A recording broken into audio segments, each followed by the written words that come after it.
حسين رضي الله عنه أن رسول الله صلى الله عليه وسلم رأى رجلا في يده حلقة من صفر فقال: ما هذه؟ قال: من الواهنة. فقال: انزعها فإنها لا تزيدك إلا وهنا، فإنك لو مت وهي عليك ما أفلحت أبدا. جی یہ حدیث نبی علیہ السلام کے صحابی عمران بن حسین رضی اللہ عنہما سے مروی ہے. عمران ان کی کنیت تھی ابو نجید. یہ خود بھی صحابی تھے، ان کے والد بھی صحابی تھے، اور خیبر والے سال میں یہ اسلام لائے تھے، اور ان کا انتقال بصرہ میں ہوا تھا 52 ہجری میں، اور بڑے متبع سنت صحابی تھے اور باغیرت. ایک بار ایک حدیث بیان کی نبی علیہ السلام کی، الحیاء شعبۃ من الایمان، کہ حیا ایمان کا شعبہ ہے. حیا جو ہے وہ ایمان کا شعبہ ہے. تو ایک شخص سن رہا تھا یہ حدیث، وہ کہتا بالکل ٹھیک ہے، ہم نے بزرگوں سے سنا ہے کہ حیا میں یہ ہے، حیا میں وقار ہے، حیا میں عزت ہے. تو یہ غصے سے آگ بگولا ہو کہ میں تمہیں حدیث سنا رہا ہوں اور تم کہتے ہو بزرگوں سے سنا ہے. حدیث کے مقابلے میں بزرگوں کی باتیں، کیا دخل ہے بزرگوں کا دین کے تعلیم سے؟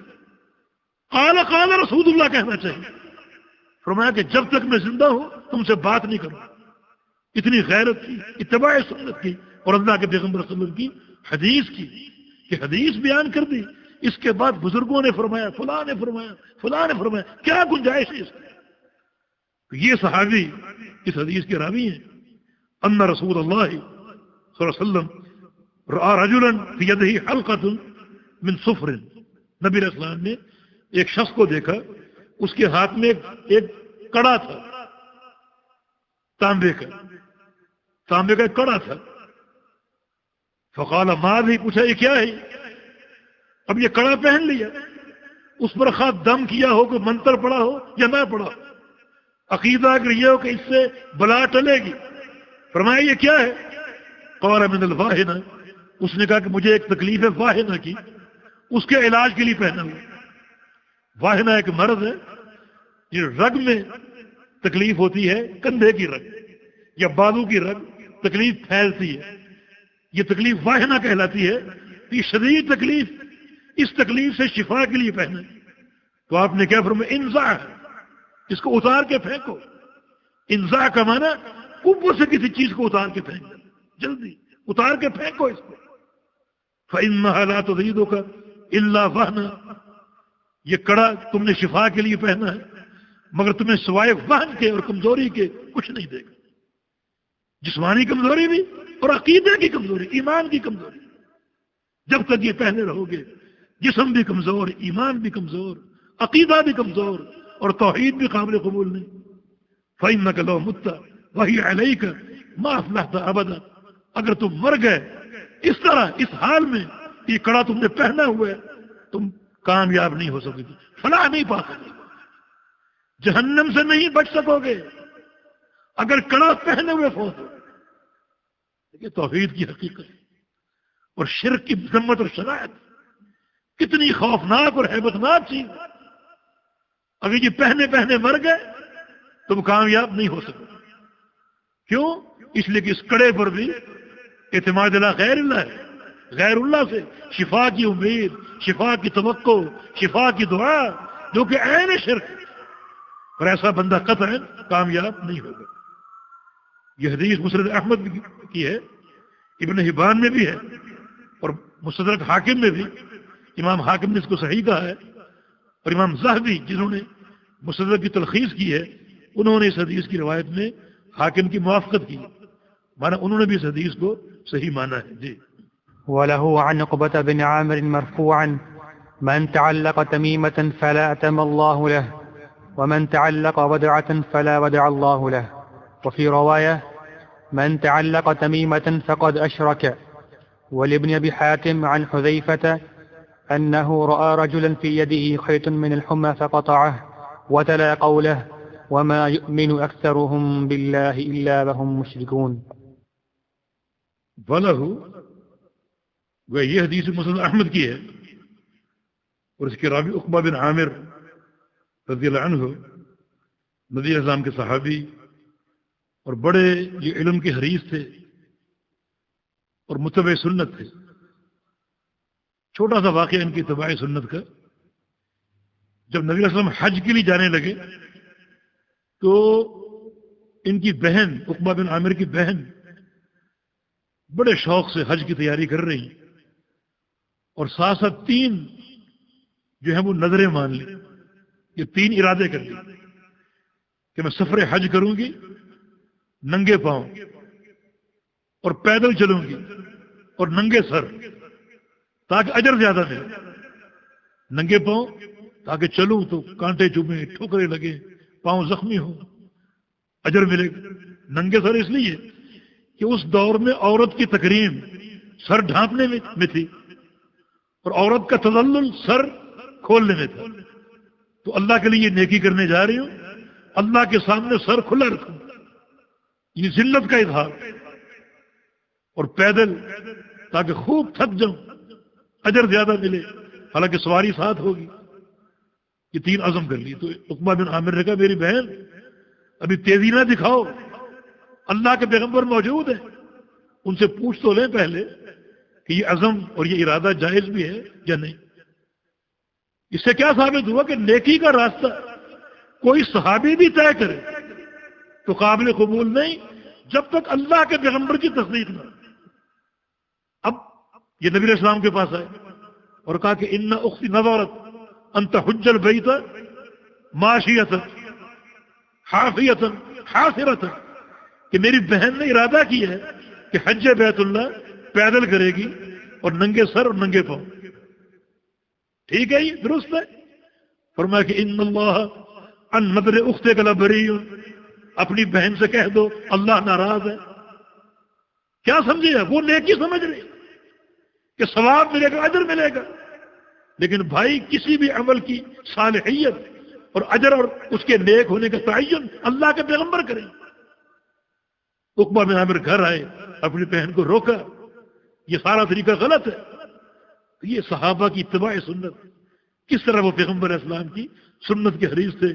ان کے اور بھی بڑے مناقب ہیں، لیکن اس سے کم از کم یہ درس تو ہمیں ملتا ہے نا کہ ہم نبی اسلام کی سنت کے متبع بنے، بدعت سے بچیں اور کوئی عمل اس وقت تک نہ کریں جب تک اس عمل کی تصدیق اللہ کے پیغمبر سے نہ ہو جائے۔ پیارے پیغمبر کا فرمان ہے من عمل عملا لیس علیہ امرنا فہو رد، جو شخص کو ایسا عمل کرے جس پر ہمارا ٹھپا نہ ہو تصدیق نہ ہو وہ مردود ہے۔ جی یہ فرماتے ہیں کہ من تعلق تمیمۃ، مرفوع روایت ہے من تعلق تمیمۃ فلا اتم اللہ لہ، کہ جو شخص تمیمہ لٹکائے فلا اتم اللہ لہ، اللہ تعالیٰ اس کی کوئی مراد پوری نہ کرے، مستقل بد دعا قیامت تک کے لیے۔ جو شخص تمیمہ لٹکائے اللہ تعالیٰ اس کی کوئی مراد پوری نہ کرے۔ تمیمہ کیا ہے؟ تمیمہ منکے وغیرہ، موتی منکے، یا پھر تمیمہ کاغذ پر لکھی ہوئی تحریر ہو جس کو اب تعویذ کہتے ہیں۔ جو شخص تمیمہ لٹکائے اللہ تعالیٰ اس کی کوئی مراد پوری نہ کرے۔ تو تمیمہ کی بات آگے اگلے باب میں آ رہی، انشاءاللہ وہاں تفصیلی بات ہوگی کہ پیغمبر اسلام کی مستقل یہ بد دعا کہ اللہ رب العزت تمیمہ لٹکانے والے کی کوئی مراد پوری نہ کرے۔ اور آگے کیا فرمایا؟ تمن تعلق وضعۃ فلا وضع اللہ لہ۔ وضع کیا معنی اس کا کیا؟ وضع کا یہ توجہ بھی ہے آپ کی، کیا معنی ہے؟ جی جی ہم دیکھ رہے ہیں، جاگ رہے ہیں۔ یہ سفید رنگ کی ایک چیز جو سمندر سے حاصل ہوتی ہے اس کو سیب کہا جاتا ہے۔ یہ بھی بعض لوگ دفع شر کے لیے باندھا کرتے تھے، لٹکایا کرتے تھے۔ پیارے پیغمبر محمد رسول صلی اللہ علیہ وسلم اس کو اور ایسے لوگوں کو قیامت تک کے لیے مستقل یہ بد دعا دے رہے ہیں کہ جو وضع سیب لٹکائے یا باندھے یا اس سے تعلق جوڑے دفع شر کے لیے، حصول خیر کے لیے، فلا وضع اللہ لہ، اللہ تعالیٰ اس کو کبھی راحت نہ دے۔ اسے کبھی آرام سے نہ رکھے، کبھی سکون سے نہ رکھے۔ تو میرے بھائی، اگر دنیا میں سکون مل بھی جائے، اللہ تعالیٰ کی اطلاع ہوتی ہے بعض اوقات، اللہ ڈھیل دیتا ہے، تو مرنے کے بعد کبھی سکون نہیں ملے۔ ایسے انسان کی قبر کبھی ٹھنڈی نہیں ہوگی، اور قیامت کا عذاب تو اس کا منتظر ہے ہی۔ کہ بڑی شدید وعید ہے۔ وجہ کیا ہے؟ وجہ یہ ہے کہ اس شخص کا اعتماد اس تمیمہ پر ہے، اس سیپ پر ہے، حصول خیر کے لیے اور دفع شر کے لیے۔ حالانکہ توحید کا تقاضا یہ ہے کہ خیر مطلوب ہو تو اللہ سے مانگو، اور شر سے اگر بچاؤ مقصود ہو اور شر کو ٹالنا مقصود ہو تو بھی اللہ تعالیٰ سے۔ یہ توحید ہے اور یہ شرک ہے۔ جی، من تعلق تمیمہ فقد اشرک، جو تمیمہ لٹکائے گا اس نے شرک کیا۔ تو تمیمہ کی بات اگلے باب میں آ رہی ہے، انشاءاللہ وہیں اس کو پورا کریں گے۔ آگے ولابن أبي حاتم عن حذيفة أنه رأى رجلا في يده خيط من الحمى فقطعه وتلا قوله وما يؤمن أكثرهم بالله إلا وهم مشركون۔ ابن ابی حاتم کہ بڑے محدث تھے، بہت بڑے، ان کا نام تھا عبد الرحمن بن ابی حاتم، بہت سی کتابوں کے مؤلف ہیں، کنیت ان کے ابو محمد۔ یہ روایت کرتے ہیں حذیفہ بن یمان سے، کہ اپنی کتاب میں حذیفہ سے روایت کرتے ہیں، اور حذیفہ نبی علیہ السلام کے صحابی حذیفہ بن یمان رضی اللہ عنہ، ان کا شمار سابقین اولین میں ہوتا ہے، اور ان کا ایک لقب ہے صاحب السر، رازدان، اللہ کے نبی کے رازدان۔ کہ صاحب السر کو ہمارے دور کے صوفیہ حضرات غلط استعمال کرتے ہیں کہ یہ نبی علیہ السلام کے رازدان تھے، اللہ کے پیغمبر نے ان کو کچھ پوشیدہ راز دیے ہوئے تھے۔ وہ کہتے ہیں کہ یہ راز ہمارا تصوف کا نظام، تصوف کے خفیہ مسائل یہ دیے ہوئے تھے۔ اپنے تصوف کو سچا ثابت کرنے کے لیے یہ جھوٹ انہوں نے اختیار کیا کہ وہ راز جو تھے وہ حقیقت میں نظام تصوف ہے۔ حالانکہ معاملہ اتنا ہے کہ پیارے پیغمبر محمد رسول اللہ صلی اللہ علیہ وسلم جنگ تبوک سے لوٹ رہے، منافقین نے ایک سازش کرنا چاہی اور نبی علیہ السلام کو نقصان پہنچانا چاہا۔ ایک مقام پر وہ رک گئے، چھپ کر کھڑے ہو گئے، ایک کمین گاہ بنا کر نقصان پہنچانے کے لیے اللہ تعالیٰ نے پیغمبر علیہ السلام کو آگاہ کر دیا کہ اس طرح منافقین جو ہیں وہ آپ کو نقصان پہنچانا چاہ رہے ہیں۔ اس ارادے سے وہ کھڑے ہوئے۔ نبی علیہ السلام کے قریب اس وقت حذیفہ بن یمان تھے، ان کو آپ نے ساتھ لے لیا اور ساتھ اپنے چلائے رکھا اور ساتھ ساتھ باتیں کرتے گئے۔ وہ باتیں کیا تھیں؟ اللہ تعالیٰ نے پیغمبر علیہ السلام کو ان منافقین کے نام بتائے، منافقین کے نام بتائے، فلاں منافق ہے، فلاں منافق ہے، فلاں منافق ہے، اور پیغمبر علیہ السلام نے وہ نام حذیفہ کو بتا دیے ایک راز کے طور پر کہ میرا یہ راز ہے، یہ راز۔ اب صوفیہ کہتے ہیں کہ یہ تصوف کا نظام بتایا تھا، تصوف کا نظام سکھایا، حالانکہ کتنی بڑی گپ ہے یہ۔ اصل یہ راز تھا۔ امیر عمر بن خطاب رضی اللہ عنہ اپنے دور خلافت میں حذیفہ کو بلاتے ہیں اور کہتے ہیں کہ تمہارے پاس منافقین کے نام ہیں، لسٹ ہے؟ عرض کیا کہ جی ہاں۔ فرمایا مجھے بتا دو۔ کہا کہ نہیں، یہ اللہ کے پیغمبر کا راز ہے، میں راز کیسے افشا کروں؟ عمر بن خطاب نے کیا فرمایا کہ اتنا بتا دو صرف کہ اس لسٹ میں میرا نام تو نہیں۔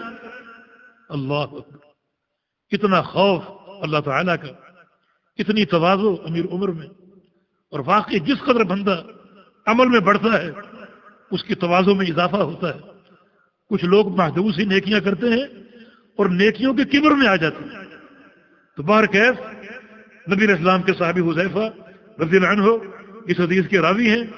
رأى رجلا فی یدہ خیط، حذیفہ نے ایک شخص کو دیکھا، اس کے ہاتھ میں دھاگا بندھا ہوا تھا، من الحمى، بخار سے، اس کو بخار رہتا تھا تو بخار کا دھاگا اس نے باندھا ہوا تھا، اس کو دم کروا کر کچھ لوگ باندھتے تھے، اس میں گریں لگاتے تھے اور ہر گرہ پر کچھ پڑھ کر پھونک مارتے تھے، کوئی 20 گریں، کوئی 40 گریں، اور کوئی بغیر گرہ کے۔ کسی کا عقیدہ تھا یہ دھاگا ہی کالے رنگ کا یا کسی بھی رنگ کا یہ شفا کا موجب ہے اور یہ بلاؤں کو ٹالنے والا ہے۔ تو یہ دھاگا صحابی نے دیکھا، فقطعہ، اس کو بلا لیا اور اس دھاگے کو کاٹ دیا. بطلا قولہ تعالی، اور یہ آیت کریمہ تلاوت کی، وما یؤمن اکثرهم باللہ الا هم مشرکون، کہ اکثر لوگ جو ایمان لاتے ہیں، ایمان کے دعوے دار ہیں، مگر وہ شرک کرتے ہیں. یعنی ایمان لانے کے باوجود شرک کرتے.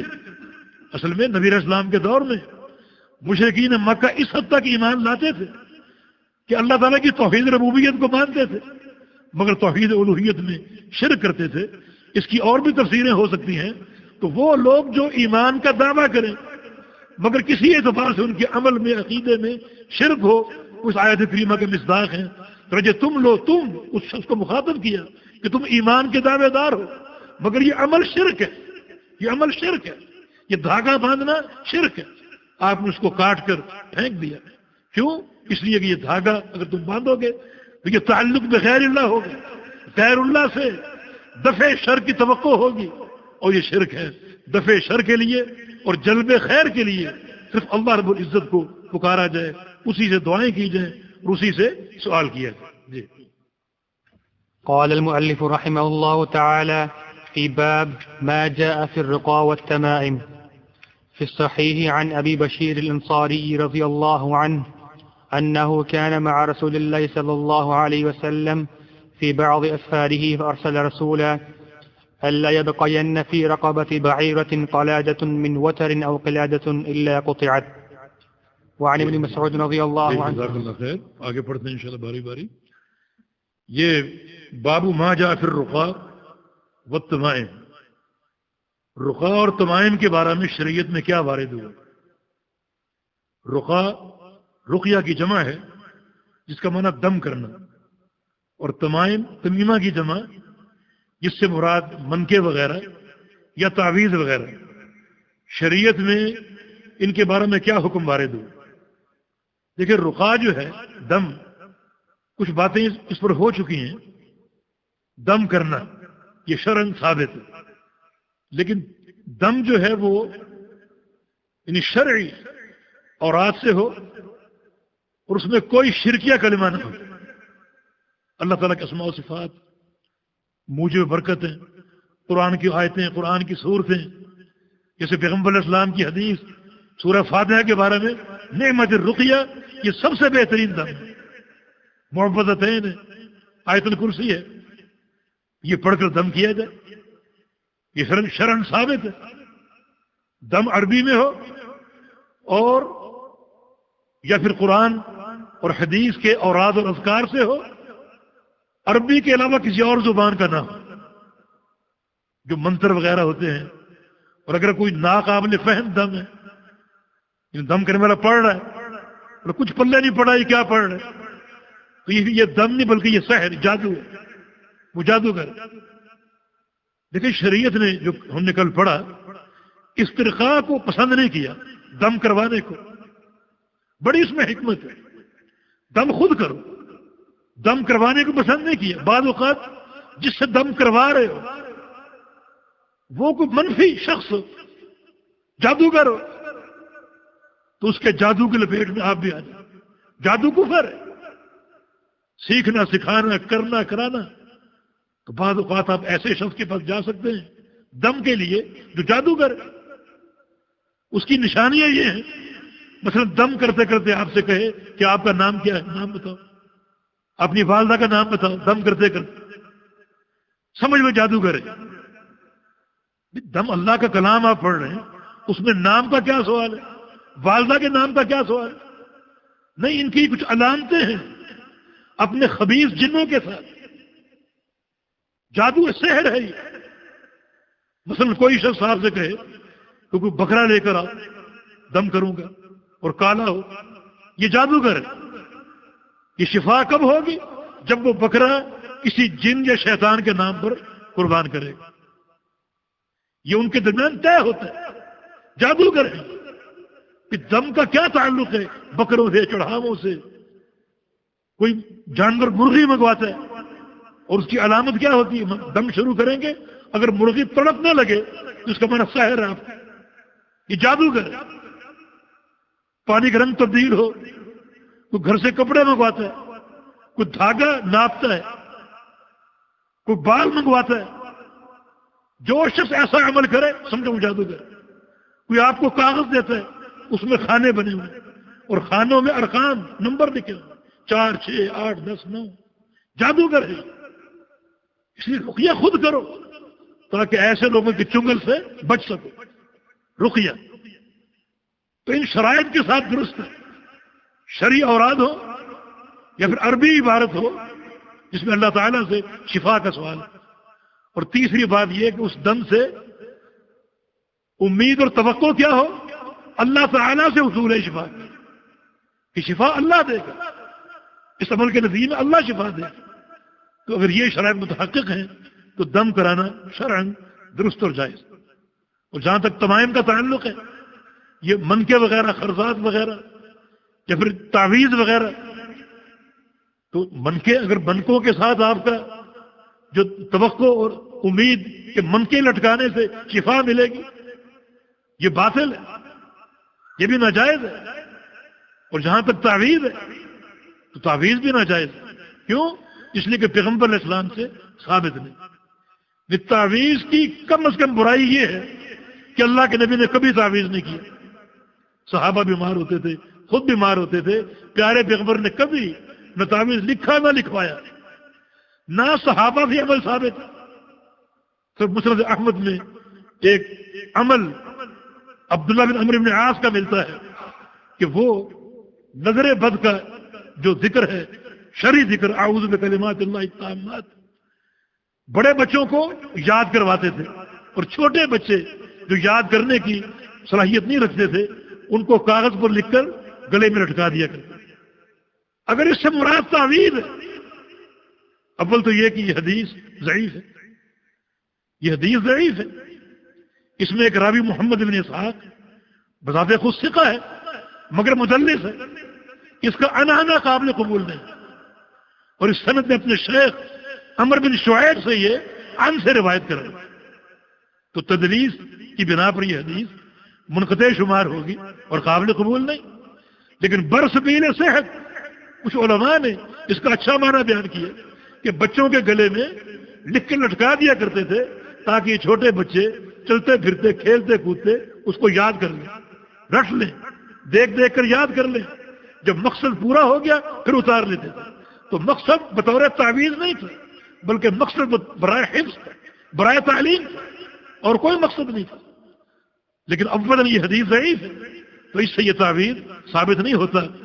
سلف صالحین میں گو اس میں اختلاف پایا جاتا ہے، کچھ جواز کے قائل تھے لیکن صحیح قول جو نصوص کے مطابق وہ یہی ہے کہ تعویذ اور خرزات اور منکے تمائم ان سب کو لٹکانا ناجائز ہے، کیونکہ پیغمبر علیہ السلام کے عمل سے ثابت نہیں۔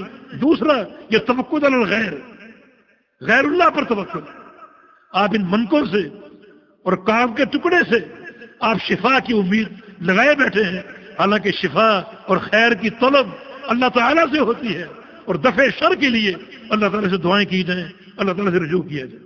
جی، یہ حدیث فی الصحیح، مراد صحیح ہیں، بخاری مسلم ہے، اور راوی اس کے ابو بشیر الانصاری ہیں جن کا نام قیس بن عبید تھا، یہ جنگ خندق میں موجود تھے، اور یہ بھی طویل عمر صحابی تھے، ان کی عمر 100 سال سے زائد تھی۔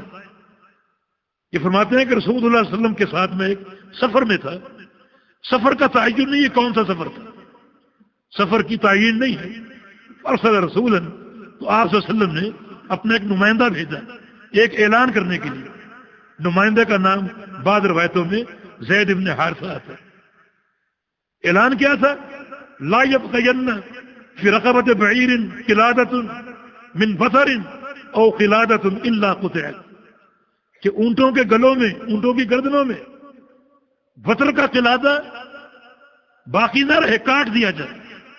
جن جن لوگوں کے اونٹوں کے گلوں میں قلادہ ہے وہ اس کو کاٹ دیں۔ یہ جو حدیث ہے نا، قلادۃ من بطر او قلادہ، راوی کو شک ہے کہ قلادہ کہا یا قلادۃ من بطر کہا۔ قلادۃ من بطر ہو تو بطر کا قلادہ، بطر کیا ہے؟ یہ کمان کی ڈوری، جو کمان، تیر کمان، کمان کی ڈوری یا کمان کی جو تندی ہے وہ بطر کہلاتی ہے، اور مشرکین مکہ ان کا یہ عقیدہ تھا کہ کمان کی ڈوری جو ہے اس کا قلادہ بنا کر اگر اونٹ کے گلے میں لٹکا دیا جائے، باندھ دیا جائے، تو اونٹ کو بیماری نہیں لگتی اور نظر بد سے وہ محفوظ رہتا. یہ بھی تعلق الی غیر اللہ ہے، اعتماد الی غیر اللہ ہے. جیسا اللہ کے پیغمبر نے اس کی نفی فرمائی، اس کا انکار فرمایا اور کاٹنے کا حکم دیا. اور عام قلادہ بھی حدیث میں دونوں باتیں مذکور ہیں، تو نفع سے خالی نہیں ہے. اگر عام قلادہ بھی اس نیت سے پہنایا جائے کہ نظر بد سے بچ جائے. بعض لوگ کالے رنگ کے دھاگے کو نظر بد سے بچاؤ کے لیے ایک نسخہ شافیہ قرار دیتے ہیں، حالانکہ بالکل یہ تعلق الی غیر اللہ ہے، تعلق بغیر اللہ ہے. غیر اللہ سے شفا کی توقع جو کہ شرک ہے. ہاں قلادہ اگر اس لیے باندھا جائے اونٹ کے گلے میں رسی باندھنے کے لیے تاکہ اس کو کھینچا جا سکے، چلایا جا سکے، ہانکا جا سکے، تو یہ ایک مصلحت ہے. لیکن اگر اس لیے باندھا جائے کہ یہ مرض سے محفوظ رہے، بیماری سے محفوظ رہے، تو پھر یہ تعلق بغیر اللہ ہے حصول شفا کے لیے جو کہ شرک ہوگا. جی. وعن ابن مسعود رضي الله عنه قال سمعت رسول الله صلى الله عليه وسلم يقول إن الرقى والتمائم والتولة الشرك. ہاں اس حدیث میں یہ مسند احمد کی حدیث ہے اور سنن ابی داؤد کی بھی حدیث ہے. جناب ابن مسعود رضی اللہ عنہ اس کے راوی ہیں، فرماتے ہیں کہ اللہ کے پیغمبر نے یہ فرمایا، میں نے خود سنا کہ ان الرقى والتمائم والتولة شرک. تین چیزیں، رقا، تمائم اور تیولہ، یہ شرک ہے. رقا وہی دم. دم کب؟ جب شرکیہ ہو، مطلق نہیں. کیونکہ نبی صلی اللہ علیہ وسلم کی حدیث صحیح مسلم میں ہے، آپ نے فرمایا تھا کہ اعرضوا علی رقاکم، اپنے دم مجھ پر پیش کرو. صحابہ دم کرتے تھے، مجھ پر پیش کرو. آگے فرمایا کہ لا باس بالرقا ما لم تکن شرکا، اس وقت تک دم میں کوئی حرج نہیں جب تک وہ شرک سے خالی ہے. اگر دم میں شرکی الفاظ ہوں گے تو پھر وہ شرک ہے اور کرنے والا مشرک ہے اور کرانے والا بھی مشرک ہے اگر شرکی الفاظ. کچھ لوگ دم کرتے ہیں اس میں اصحاب کہف کے ناموں کا واسطہ دیتے ہیں، اصحاب کہف کے کتے کا واسطہ دیتے ہیں دم کرتے ہوئے، تعویذ لکھتے ہیں. ایک انسان کہاں تک گر چکا ہے کہ کتوں کو مشکل کشا مانتے. اللہ کے پیارے پیغمبر نے فرمایا کہ دم شرک ہے، شرکیہ دم. اگر دم شرک سے پاک ہے تو وہ ثابت ہے ان شرائط کے ساتھ جو ہم نے ذکر کر دی. اسی طرح تمائم، تمیمہ کی جمع، وہی خرزات، منکے وغیرہ یا تعویذ وغیرہ جو ہم نے وعدے کر دیا. اور تیوالا، تیوالا یہ ایک مخصوص تعویذ ہے جو محبت کے لیے دیا جاتا ہے. یعنی شوہر کے دل میں اس کی بیوی کی محبت پیدا ہو جائے یا بیوی کے دل میں شوہر کی محبت پیدا ہو. اگر شوہر بیوی سے دور رہتا ہے، کھچا کھچا رہتا ہے، تو یہ ایک تعویذ چلتا تھا محبت کو پیدا کرنے کے لیے، تیوالا. یہ ایک مخصوص، جس میں ذکر اللہ نہیں، یہ ایک مخصوص چیز تھی تیوالا جو لٹکائی اور بنائی جاتی تھی اور اس سے محبت کا جلب حاصل کرنا مقصود ہوتا تھا. اللہ کے پیارے پیغمبر نے اس کو بھی شرک قرار دیا. یہ بھی تعلق بغیر اللہ ہے اور اعتماد علی غیر اللہ ہے. یہ بات ابن مسعود نے کب کہی تھی؟ اس کے پیچھے قصہ ہے. ان کی بیوی زینب رضی اللہ عنہا گھر میں بیٹھی تھی، آپ باہر سے آئے، اپنی بیوی کے گلے میں بطر دیکھا، دھاگا دیکھا. فرمایا یہ کیا ہے؟ کہا کہ یہ مجھے تکلیف ہے، اس سے میں نے یہ پہنا ہے تاکہ مجھے تکلیف سے شفا مل جائے. اس کو آپ نے کاٹا اور کاٹ کر پھینکا اور فرمایا کہ ان آل عبداللہ اغنیاء من الشرک، عبداللہ کی آل، عبداللہ کا خاندان شرک سے بری ہے، یہ عمل شرک ہے. ان کی بیوی نے کہا کہ ایک دور تھا میری آنکھ میں درد تھی تو ایک یہودی کے پاس میں جایا کرتی تھی، وہ ایک دم کرتا تھا تو مجھے سکون مل جاتا تھا. تو شفا تو ہے اس میں. اب دیکھیں عقیدے کا استحکام، کتنا مستحکم عقیدہ. فرمایا کہ ایسے لوگوں کے ساتھ شیطان ہوتا ہے، جب تم اس سے دم کرواتی تھی تو شیطان اس کو پرسکون کر دیتا تھا، اور جب تم وہاں سے آ جاتی تو شیطان اس میں چھیڑ چھاڑ کرتا تھا تاکہ تکلیف ہو. یعنی شیطان اور انسان، یہ انسان بھی شیطان ہے، ان کی ملی بھگت جو ہے یہ لوگوں کو گمراہ کر رہے ہیں۔ ایسے بندے جو بیٹھے ہوئے درگاہیں سجا کر، اپنے ڈیرے سجا کر، ان کے شیطانوں سے عقد ہوتے ہیں، اس کی علامتیں ہوتی ہیں، ان علامتوں کو استعمال کر کے وہ ان کو لاتے ہیں، حاضر کرتے ہیں، اور ساتھ مل کر وہ لوگوں کو گمراہ کرنے کی سازشیں کرتے ہیں، ترکیبیں کرتے ہیں، اور پھر ایسے لوگ بعض اوقات ان کو شفا دے دیتے ہیں تاکہ ان کے عقیدے اور مضبوط ہو جائیں ان تعویذوں پر اور ان منکوں پر۔ تو اس کی بالکل بےخونی کر دی گئی کہ رقاء ہو، شرکیہ، تمائم ہو، تیوالا، یہ سب کا سب شرک ہے، اور ان کا استعمال کرنا یہ توکل کے منافی ہے، یہ تعلق بغیر اللہ ہے، اور غیر اللہ سے شفا کی طلب ہے جو کہ شرک ہے۔ جی۔ وعن عبد الله بن حكيم مرفوعا من تعلق شيئا وكل إليه۔ عبداللہ بن حکیم، یہ ابو محمد ان کی کنیت ہے، اور یہ کوفہ کے ہیں۔ یہ امام بخاری فرماتے ہیں کہ انہوں نے نبی علیہ السلام کا زمانہ پایا ہے لیکن ملاقات نہیں ہوئی، ان کا سمع اللہ کے پیغمبر سے ثابت نہیں، اس لیے حدیث منقطع ہے یہ۔ مگر اس کی ایک سند صاحب تحسیر نے یہ لکھا ہے کہ اس کا ایک شاہد موجود ہے، وہ یہ منقطع ہے مگر اس کا شاہد موجود ہے۔ اور حدیث کیا ہے؟ من تعلق شیئا وکل الیہ، کہ جو شخص کوئی چیز لٹکاتا ہے وہ اس کے سپرد کر دیا جاتا ہے، کوئی تمیمہ ہو، بطر ہو، قلادہ ہو، منکا ہو، خرز ہو، موتی ہو، لٹکائے حصول شفا کے لیے، دفع شر کے لیے، تو وہ اس کے سپرد کر دیا جاتا ہے۔ یہ بھی ایک وجہ ہے اس کے شرک ہونے کی، کیونکہ یہ توکل علی غیر اللہ ہے۔ توحید توکل علی اللہ کا نام ہے، اور غیر اللہ پر توکل کرنا شرک ہے۔ تو جو شخص کوئی چیز لٹکائے گا وہ اس کے سپرد کر دیا جائے، تو یہ ایک توجیہ ہے تمیمہ کے شرک ہونے کی۔ چلے اگر یہ حدیث ضعیف ہے، منقطع ہے اس کی سند، تو ہم نے عرض کیا کہ تمیمہ کا کم از کم حکم یہ ہے کہ یہ بدعت ہے، اللہ کے پیارے پیغمبر سے اس کا کوئی ثبوت نہیں ملتا۔ جی۔ التمائم شيء يعلق على الأولاد من العين، لكن إذا كان المعلق من القرآن فرخص فيه بعض السلف وبعضهم لم يرخص فيه ويجعله من المنهي عنه، منهم ابن مسعود رضي الله عنه۔ ہاں، شیخ نے خود وضاحت کی ہے کہ تمائم کیا ہے؟ کوئی بھی شے یعلق علی الاولاد، جو بچوں پر لٹکائی جاتی تھی، من العین، نظر بد سے بچانے کے لیے، تو بچوں کو نظر بد سے بچانے کے لیے ان پر یہ چیز لٹکائی جاتی تھی، خواہ وہ کچھ بھی ہو، وہ دھاگا ہو، وہ تمیمہ ہو، یا وہ جو ہے منکا ہو، موتی ہو، تو یہ تمائم ہے۔ لیکن اذا کان المعلق من القرآن، لیکن جو لٹکائی جانے والی چیز ہے اگر وہ قرآن سے ہو، یعنی تعویذ جو باندھا جا رہا ہے، لٹکایا جا رہا ہے، اس میں اگر قرآنی آیتیں لکھی ہوں یا صورتیں لکھی ہوں، فرخص فی بعض السلف، بعض سلف نے اس کی اجازت دی ہے، وہ بعضهم لم يرخص فیہ، لیکن بعض علماء سلف نے اس کی رخصت اور اجازت نہیں دی، اور یہ قول زیادہ معتبر ہے، یعنی جو اس کے جواز کی نفی کرتے ہیں ان کا قول زیادہ معتبر ہے، نصوص سے اقرب اور ملتا ہے، اور جنہوں نے اس کی اجازت دی ہے ان کے پاس کوئی اساس نہیں ہے، کیونکہ نبی علیہ السلام کے عمل سے اور آپ کی سنت سے یہ ثابت ہے ہی نہیں۔ اور نفی کرنے والوں میں نبی علیہ السلام کے صحابی جناب ابن مسعود رضی اللہ عنہ اور ان کے تمام تلامذہ ہیں، ان کے تمام اصحاب ہیں جو اس کو ناجائز قرار دیتے تھے۔ والرقاء، جی۔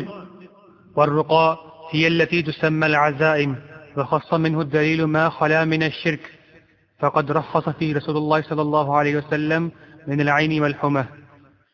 یہ رقاء، یہ عزائم، یہ دم وغیرہ، اس کی ہم نے بات کر دی کہ اس کی رخصت ہے، لیکن چند شرائط کے ساتھ جو بھی آپ نے سنی، تو رقیہ درست ہے، لیکن اگر ان شرائط سے یہ خالی ہوگا پھر یہ شرک ہوگا۔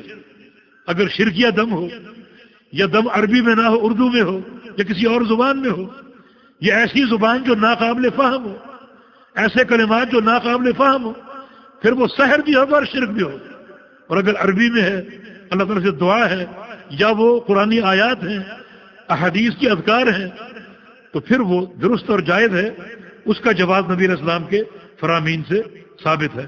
فقد رخص فی رسول اللہ صلی اللہ علیہ وسلم من العین والحمۃ، رسول اللہ صلی اللہ علیہ وسلم نے نظر بد سے اور زہریلے جانور کے کاٹے سے دم کی اجازت دی ہے. لیکن ہم نے عرض کیا تھا کہ یہ یعنی اس کی تعبیر یہ ہے کہ دم تو ہر مرض سے جائز ہے، مگر ان دو امراض میں دم زیادہ مجرب، زیادہ نافع اور جلدی شفا دینے والا ہے. ویسے ہر مرض کے لیے دم جو ہے وہ درست اور جائز ہے. جی. والتولة شيء يصنعونه يزعمون أنه يحبب المرأة إلى زوجها والرجل إلى امرأته. یہ تیولہ ایک چیز ہے جو لوگ بناتے تھے، ان کا زعم یہ تھا کہ انه يحب المرأة إلى زوجها، کہ یہ عورت کو اس کے شوہر کا محبوب بنائے گا اور شوہر کے دل میں عورت کی محبت پیدا کرے گا اور عورت کے دل میں شوہر کی محبت پیدا کرے گا.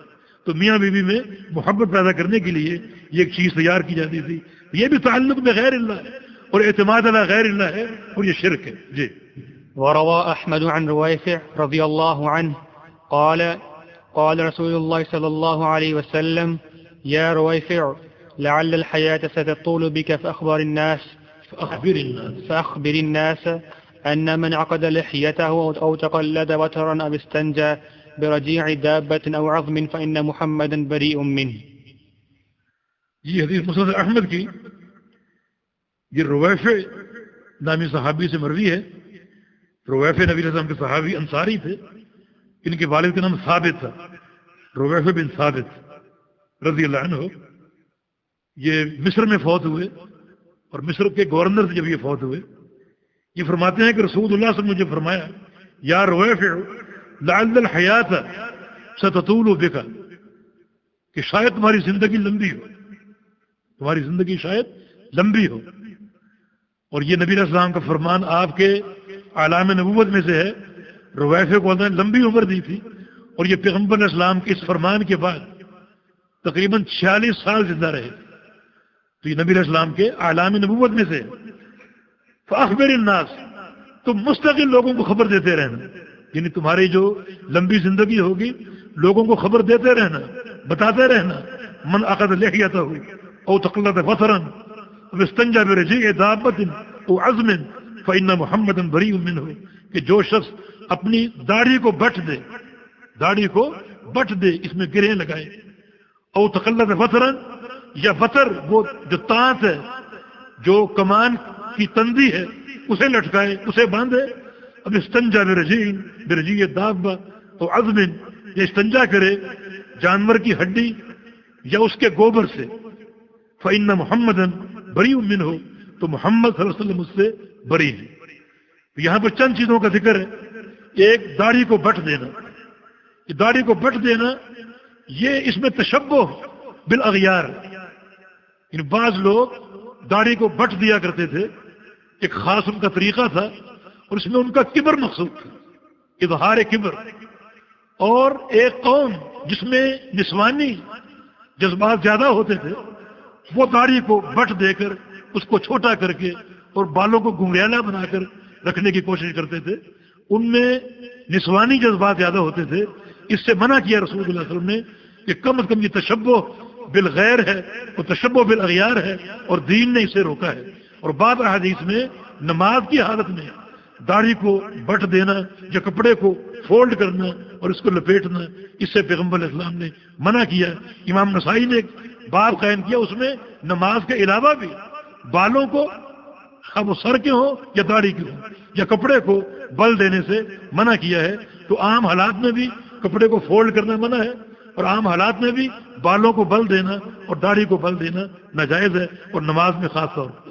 اور تقلد وطرا، یا وہ بطر لٹکائے، بطر وہی تانت ہے اور وہی کمان کا دھاگا، اس کو لٹکا لے حصول شفا کے لیے، دفع مرض کے لیے، دفع شر کے لیے. تو فرمایا کہ اس سے بھی اللہ کے پیغمبر بری ہے. اب استنجا برجیع دابۃ او عظم، یا استنجا کرے جانور کی ہڈی یا جانور کے گوبر سے، رجیع گوبر اور عظم ہڈی، اس سے بھی اللہ کے پیغمبر بری ہے. اس میں کیا توجیہ ہے؟ حدیثوں میں اس کی دو علتیں وارد ہیں. ایک یہ کہ فرمایا کہ صحیح مسلم کی حدیث ہے فَإِنَّهُ زَادُ إِخْوَانِكُم مِّنَ الْجِنِّ، یہ گوبر اور ہڈی تمہارے جن بھائیوں کا کھانا ہے. جب جانور گوبر کرتا ہے اللہ تعالیٰ اس گوبر کو دوبارہ جانور کے چارے کی شکل دے دیتا ہے جنوں کے لیے، اور جب گوشت کھا کے ہڈی آپ پھینکتے ہیں اس پر اللہ کا نام لیا ہو تو اللہ اس ہڈی پر دوبارہ گوشت چڑھا دیتا ہے جنوں کے لیے. تو اس طرح جنوں کی خوراک کو فاسد کریں گے. دوسری علت ایک حدیث میں یہ ہے کہ فَإِنَّهُمَا لَا يُطَهِّرَانِ، یہ علت صحیح ابن خزیمہ میں ہے کہ یہ دو چیزیں تمہیں پاک نہیں کر سکے گی. بھی ہڈی میں چوسنے کی صلاحیت نہیں تو اس سے استنجا کیسے جائز ہوگا، اور گوبر خود ناپاک ہے، ناپاک چیز پاک کیسے کرے گی. تو اس میں تطہیر کی صلاحیت نہیں. دونوں علتیں چونکہ منصوص ہیں اور شریعت سے وارد ہیں لہذا دونوں معتبر ہیں. تو یہاں باب سے تعلق جس چیز کا ہے وہ یہ ہے او تقلد وطرن، کہ جو دفع شر کے لیے دھاگا اپنے گلے میں لٹکائے گا، اپنی بازو سے باندھے گا، اس کا یہ عمل شرک ہے کیونکہ یہ تعلق بغیر اللہ اور اعتماد علی غیر اللہ ہے. جی. وعن سعيد بن جبير قال من قطع تميمة من إنسان كان كعدل رقبه رواه وكيع. سعید بن جبیر عظیم تابعی ہیں، فرماتے ہیں کہ جو کسی انسان کے تعویذ کو کاٹ دے، کوئی دھاگا باندھا ہو، منکا باندھا ہو یا کوئی کڑا باندھا ہو، اس کو اتار دے، کاٹ دے، کان کعدل رقبہ، اللہ تعالیٰ اس کو ایک غلام آزاد کرنے کا ثواب دے. سعید بن جبیر بڑے ثقہ اور معتبر تابعی تھے، بڑے امام تھے. اپنی رائے سے یہ بات نہیں کہہ سکتے. ہمیں انشاءاللہ اچھا گمان ہے کہ یہ بات ضرور منصوص ہوگی اور یہ اجر ضرور متحقق ہوگا کہ جو شخص کسی کے تعویذ کو کاٹ دے، دھاگے کو کاٹ دے، اس نے باندھا ہو ان مقاصد کے لیے، تو اللہ تعالیٰ اس کو ایک غلام کے آزاد کرنے کا اجر دے گا. اور غلام کو آزاد کرنا بڑا اس کا اجر ہے. نبی علیہ السلام کا فرمان ہے من اعتق نسمة فی سبیل اللہ اعتق اللہ بکل عضو منہ کل عضو منہ من النار، کہ جو کسی غلام کو آزاد کرے گا اللہ تعالیٰ اس غلام کے ہر عضو کے بدلے اس شخص کے ہر عضو کو جہنم سے خارج کر دے گا اور جہنم سے نکال دے گا. جی. وله عن إبراهيم كانوا يكرهون التمائم كلها من القرآن وغير القرآن. وَلَهُ یہ ضمیر وکی کی طرف لوٹ رہی ہے. امام وکی رحمہ اللہ نے سعید کے قول کو روایت کیا ہے اور اس قول کو بھی روایت کی ہے. وکی بن جراح یہ بہت بڑے فقیہ تھے اور امام اور محدث تھے، ان کا تعلق کوفہ سے تھا اور امام احمد بن حنبل کے مشائخ میں سے، امام شافعی کے ساتھیوں میں سے، امام شافعی کے اصحاب میں سے. اور فائدے سے خالی نہ ہوگا، امام شافعی کے ایک دو شعر آپ کو سنا دیں. انہوں نے وکی سے ایک بات کا اظہار کیا تھا اور اس کو دو شعروں میں ذکر کیا. خصوصاً طلاب، خاص طور پر میرے لیے ایک طالب علم کے لیے یہ شعر انتہائی نافع ہیں.